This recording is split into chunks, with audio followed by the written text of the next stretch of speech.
Oke, selamat pagi teman-teman. Bersama saya Nur Hasanah. Di sini saya akan membahas tentang konversi sistem bilangan. Nah, sebelum kita masuk ke contoh dan penggunaannya, di sini saya akan menjelaskan apa sih yang dimaksud dengan sistem bilangan. Nah, sistem bilangan ini adalah cara untuk kita mempresentasikan suatu angka. Nah, di sini kita akan membahas konversi antara bilangan desimal, biner, oktal, dan heksadesimal. Nah, di sini juga kita akan memahami apakah konversi ini penting dalam ilmu komputer dan elektronika. Nah, untuk yang pertama di sini kita akan mengubah bilangan desimal menjadi bilangan oktal. Nah, metode yang digunakan yaitu pertama bagi bilangan desimal menjadi 8. Nah, jadi semua pembagian nanti menggunakan angka 8. Nah, selanjutnya catat sisa pembagiannya nih, karena setiap pemrosesan itu ada yang memiliki sisanya. Nah, lanjut kita membagi hasil dengan angka 8 sampai hasil baginya itu 0. Nah, sisanya urutkan nih sisa pembagian dari yang terakhir menjadi sampai yang pertama. Nah, sebagai contoh yang saya berikan ini adalah ubahlah angka 156 dalam bentuk desimal menjadi bilangan oktal. Nah, di sini sebagaimana yang tertera di layar saya, 156 ini dibagi 8. Nah, dapatlah 19. Nah, sisa dari pembagian tadi ada 4. Nah, sisanya itu kita kesampingkan dulu. Nah, kita lanjut nih pembagian yang kita peroleh tadi kan 19. Nah, 19 ini kita bagi menjadi 8. Nah, dapatlah 2. Sisanya kan 3. Kita simpan dulu. Nah, lanjut 2 ini kita bagi 8. Nah, hasilnya kan 0. Nah, yang mana sisanya 2. Nah, hasil dari pembagian bilangan desimal tadi 156 diperolehlah menjadi 2, 3, 4. Bilangan oktal. Nah, bilangan oktal ini diperoleh dari sisa dari pembagian tadi. Kita urutkan dari angka terakhir ya. Pembagian kita yang terakhir tadi yang mana diperoleh dari 2, 3, dan 4. Nah, itulah hasil dari pengubahan dari desimal menjadi bilangan oktal. Oke, untuk selanjutnya kita akan mengubah suatu bilangan desimal menjadi bilangan biner. Yang mana untuk metode yang kita gunakan kurang lebih seperti tadi. Hanya untuk kali ini kita akan menggunakan angka 2 sebagai pembagiannya. Sama seperti tadi kita urutkan hasil dari pembagian itu dari yang terakhir dengan sampai menjadi yang pertama. Nah, saya akan memberikan contoh yang mana 45 ini sebagai bilangan desimal, kita akan ubah menjadi biner. Oke, 45 ini kita bagi 2. Nah, yang mana kan dapatlah hasil 22. Nah, dari 22 ini kan ada sisa 1 itu. Nah, jadi kita tulis sisanya di belakang.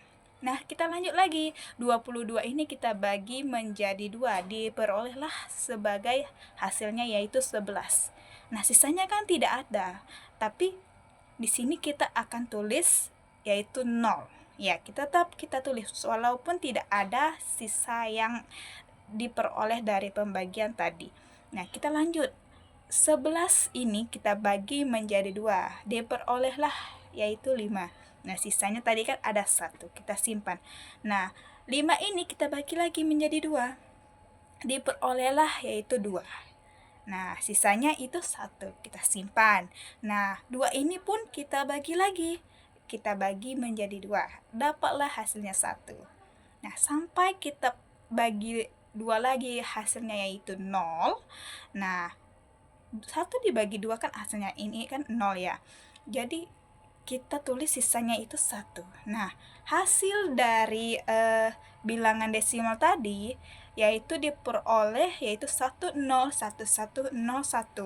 Nah, dalam bentuk binernya.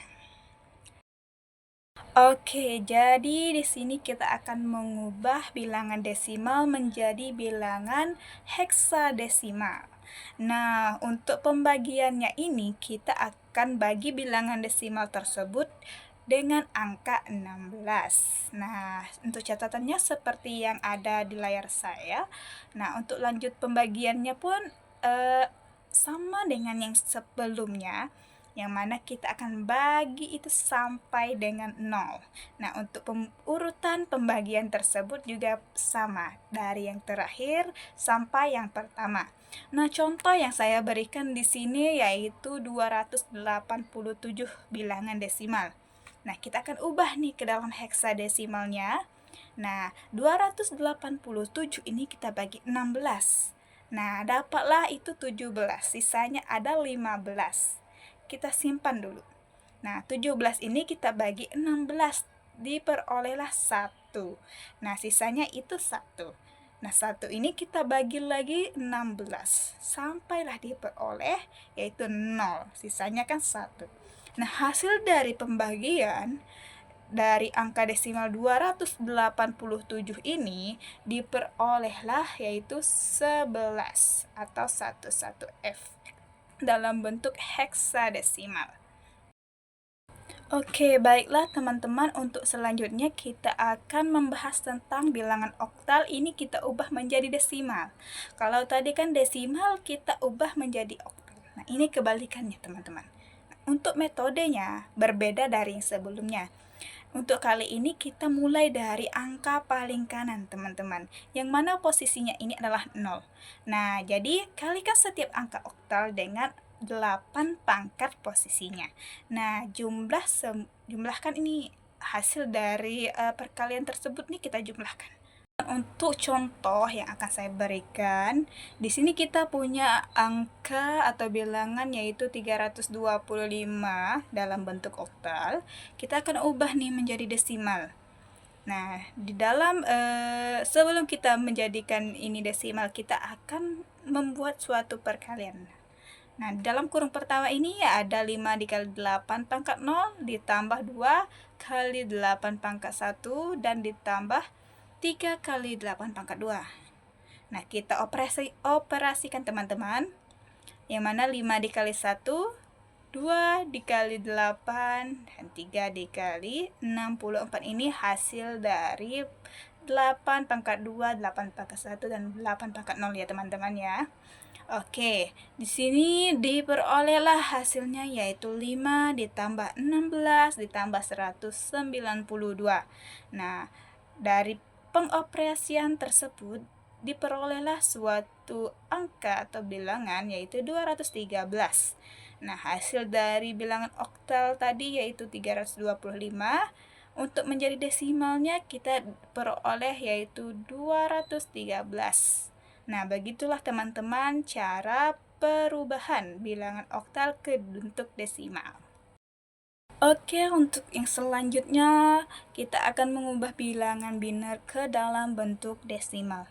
Nah, metode yang kita gunakan ya kurang lebih seperti sebelumnya. Kita mulai dari angka paling kanan teman-teman, yang mana posisinya itu 0. Nah, kalikan setiap angka biner dengan 2 pangkat posisinya. Nah, jumlahkan semua hasil perkalian tersebut.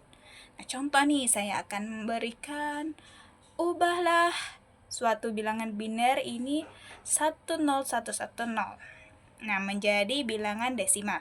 Nah, di sini kita akan mengalihkan 0 dikali 2 pangkat 0, 1 dikali 2 pangkat 1, 1 dikali 2 pangkat 2, 0 dikali 2 pangkat 3, 1 dikali 2 pangkat 4.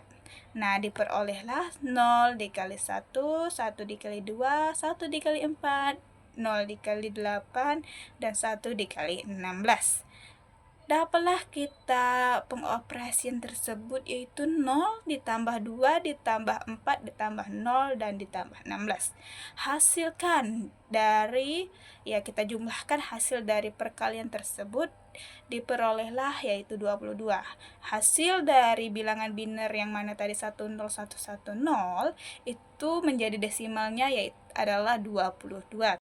Oke, teman-teman, kita akan mengubah bilangan heksadesimal menjadi bilangan desimal. Nah, di sini kita akan menggunakan metode sebelumnya, yaitu kita mulai dari angka paling kanan yang mana posisinya ini adalah 0. Nah, kita ini mengubah suatu huruf menjadi angka. Misalnya ya, A itu sama dengan 10, B itu 11, dan seterusnya. Nah, kita kalikan nih setiap angka heksadesimal tersebut dengan 16 pangkat posisinya. Nah, langkah terakhir yaitu kita jumlahkan semua hasil perkalian tersebut. Nah, di sini saya akan memberikan contoh yaitu 2B dalam bentuk heksadesimal. Nah, kita akan ubah nih menjadi suatu bilangan desimal.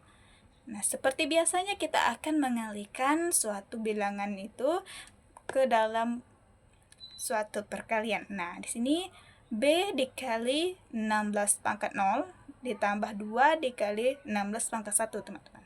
Karena B-nya ini kita misalkan dengan 11, diperolehlah dengan 11 dikali 1 ditambah 2 dikali 16. Dapatlah 11 ditambah 32. Nah, perolehan dari perkalian tersebut yaitu 43. Nah, hasil dari 2B dalam bentuk heksadesimal ini diperolehlah untuk bentuk desimalnya itu adalah 43, teman-teman. Oke, baiklah teman-teman, tak terasa kita sudah ke pembahasan terakhir. Nah, sebelum saya mengakhiri pembahasan kali ini, saya akan memberikan suatu kesimpulan untuk teman-teman. Nah, yang mana di sini jika teman-teman ingin mengubah bilangan desimal ke bentuk lainnya, kita akan menggunakan metode berulang. Yang mana kita akan mengurutkan suatu hasil tersebut dimulai dari terakhir hingga yang pertama, atau istilahnya tuh dari bawah ke atas, teman-teman. Nah, ini jika teman-teman ingin mengubah bilangan lainnya ke dalam bentuk desimal, teman-teman harus menggunakan metode perkalian. Nah, di sini untuk hasil dari perkalian tersebut kita jumlahkan, teman-teman. Itulah akan menghasilkan suatu bilangan desimal. Nah, jadi kunci penting untuk teman-teman dalam pengkonversian suatu bilangan ini, kita itu harus pahami betul-betul ini nilai posisi pangkatnya itu seperti apa. Nah, dengan demikian teman-teman akan mudah untuk mengubah suatu bilangan tersebut. Nah, begitulah untuk kesimpulan kita pada pembahasan kali ini. Saya akhiri dengan selamat pagi dan semoga berbahagia.